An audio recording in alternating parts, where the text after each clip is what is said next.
If we could get him on, like I know a Tucker. Why do I feel like he's huge played with like Optic Hex once, right? Is that the Tucker? Yeah, that that's probably the Tucker. That's Sure. Jericho. Yeah. We had Hex on like 2 weeks ago. Wow, there you go, dude. See, I know Hex is this great. is YouTube culture right here. You guys are like origin stories of YouTube big time. I used to watch dude, the Wings of Redemption Meltdown. I made a breakdown video on my second channel for Wings versus Boogie. Like it did really well. It did really well as well. Like I normally break down like how did Pereira figure out the low kick game of Adesanya, and then one episode was just let's break down what Wings did so well against Boogie in their fight. Because dude, Wings kind of had some good setups and entries, and his lead hook was looking kind of for a guy that size, dude. He was actually fairly nimble. Dude. His lead up was sick. When he went out there rapping, the walkout, that was good. Awesome. Like I loved that for Wings. It was like he first started. I've said it before. I always want to give him his flowers on that because he's awful to us, and I'll never lie about him. I only say the truth, whether it's good, bad, or ugly. Him being able to come out that way, rap in that high pressure moment where my heart would have been racing just from the pressure of the moment, and not be out of breath when he got down there, suggests to me that he was calm in that moment, which is incredible. Like to walk out there and not be scared or intimidated, maybe not of Boogie, but just of the moment, of the millions who will eventually watch this, if not on replay. Like if he goes out there and literally shits himself, like this could be the most humiliating moment of my life. Yeah. No shirt on. Yeah, that's the worst part. Like, I don't think he even had nerves to be like, oh my God, I'm squaring off against Boogie. He's probably like sweating, thinking, fuck, I've got to take my shirt off in like a minute's time. He has no the shame. ring. Yeah, well, there you go. I talked to him or texted with him before the fight. He was extremely confident. There was a moment they did a press conference before the fight, and Boogie struggled with the steps, and that was what Wings needed. Like, he was like, "Oh my God, that mother trucker can't do 3 steps. This fight is in the bag," and it was. Boogie is an exceptional case, man. What I was trying to break down his like technique. Like that he was going for in that fight. Like I was trying to give it some kind of like, I had to take down my second channel because the UFC saw I was using their content and got me on 2 copyrights. And if they get you on 3, you're done, basically. So I was just like, fuck, if they get another one, I'm done. So I took it all down, but I think I still have that video saved, just particularly in a folder, not deleted because dude, Boogie was like, if I can't see the punches, they won't hurt me. He was genuinely looking away the other direction and flinging his arms out. Wings was on him. Boogie was like spooked the whole time, like afraid of engaging in the fight he signed up for. And Wings did a good job. And not taking anything away from Wings, but if I were to globally pick someone to box in front of people, I would pick Boogie2988. Yeah, like that's I would go into it like I could do a cartwheel and break an ankle, and I'm gonna beat his ass. I could do whatever. I could do whatever I want on the way in because this guy can't move at all. Yeah, he had like a look on his face. Most fighters are like, holy shit, this guy hits hard, or wow, this guy's fast. You can kind of see this look on their face. Boogie had this look on his face that was kind of like, oh my God, he's actually like punching me for real. Like this isn't some like scripted thing. Like you're actually hitting me. He was like, come on, man. I think he even said, come on, man, after he got hit by a couple of shots. But yeah, wild he was up against an undefeated professional fighter. He really didn't have a shot. Yeah. Well, it was 2. Don't take that away from Wings. It was 2 undefeated professional figers at the time. True. Yeah. Defeated him against all odds. A combined, and that was 100 pounds in the ring. They had like those girders that like the people who built New York sat on. Yeah, that's what was under that fight stage that night to keep those fuckers from falling through.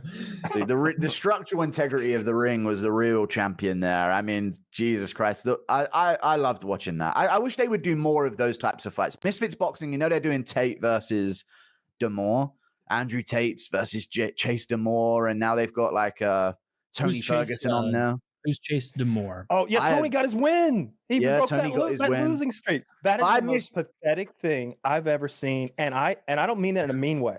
I mean literally pathetic, not in the insulting way that word's usually used. I feel so bad for Tony Ferguson that I think I'll be going to bed sometimes and I'll be like, "Oh, Tony's okay." Yeah. His losing streak was tough, dude. But it was just any type of win was good to get, even if it was against Salt Pappy. But I missed the shit show. Like he'd won the World Series or something. He was on his knees. Yeah. But it's everything, dude. Coming off a win is big for Ferguson's esteem. Like that has been his thing. His win streak was so long in the first place that was almost his personality was that he wins. Remember, I was in Japan. It was the time I saw Lozon fight, and we're walking around after the fight. He had lost, and he didn't want to leave Japan with an L. So it's Joe Lozon, some of his coaches, and me. And we are looking for like Yazuka, who I guess holds Sunday night fights or something. And they actively want to Yakuza. Thank you. That's probably why you didn't find him, I reckon. That's what I did wrong. You guys know where the Yazuka is? I do not understand the question. They're looking for the Yakuza so that they can get into some sort of group fight. And I'm playing along like I also want this. And I don't want this at all. Hey, guys, I'm mostly trying to find one of those panty vending machines. So keep me out of your nonsense. Joe knows on name drop. Hasn't he been on the show a couple of times? Or yeah. When I was more relevant on YouTube, Joe liked my videos, and I liked Joe as a fighter, and we became friends, I guess. We've all been on trips together. Joe used to come to our paintball events, and I remember one time I went to a MMA gym. Well, they did everything. They did fucking Krav Maga and everything there. With like Joe wanted to work out while he was in Chicago with us, and so he didn't drag us. We went with him willingly, but there was at some point that it's me, Woody, and Joe, and it's time to like pair off and roll. I have zero experience at any combat sport whatsoever, and I'm thinking like, Woody or Joe roll with me because they know I don't know what I'm doing. It'd be awkward if they made me roll with a random stranger here in Chicago. Nope, that's not what happened. So I'm under this guy, this strange man, and he's trying to gain position on me. And I'm doing my best not to get raped in front of this group of men. And he's like, so where do you usually work out? As I like fight him like this. And you were eye poking. and we're literally 3 minutes into rolling together on the ground with this well-trained fighter. And I'm just like, I've never done anything approaching this in my life. I don't know what I should be doing right now. I'm just trying to stay on my back here and not let you hurt me. I had no idea. It was the most awkward thing ever. You have to do. Little brother technique genuinely works, though. Honestly, it does. Just getting real erratic off bottom position and flinging your legs up in the air.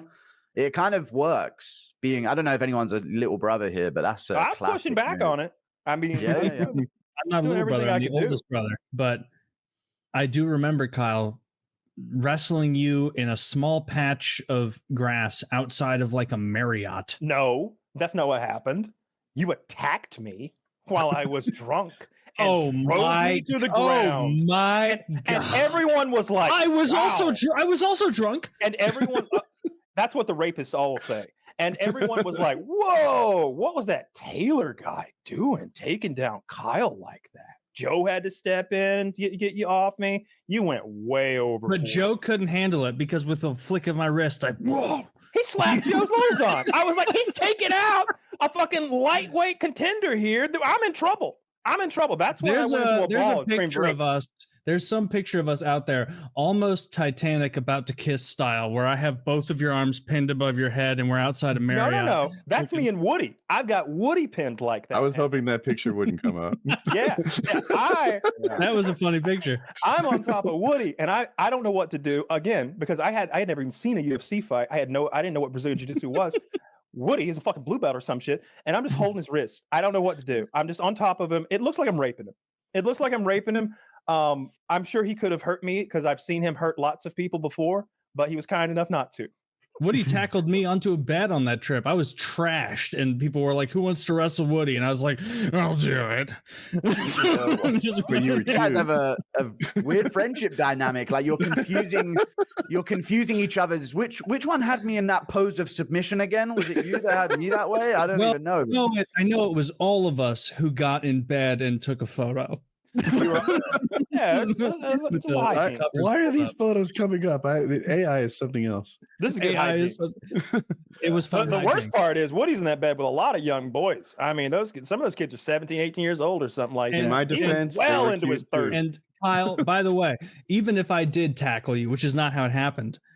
You poked me in the eye too. I didn't. I know. I first thing he did. You were I was like, due, so what, I offered you a shake. I was like, let's shake, like gentlemen. And you leaned in for the shake, and you poked me in the eye, and then you like a high crotch, and you slammed me, and you hit my head a little bit on the concrete curb.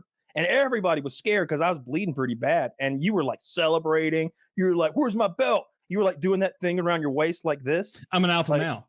That's how it goes. But you were due that tackle in that wrestling match out front of the Marriott because of the shopping cart. Because of the fucking shopping cart. Yeah. I had just met you. Yeah, I put him in a shopping cart like mom's groceries and sent him for a ride. You pushed me so much faster than was appropriate, right into a curb. I flew out of in front of tough. No, I looked gay as hell, dude. That was kind of the theme of those trips. That was the theme of those trips. We were all looking kind of gay. Those were fun times.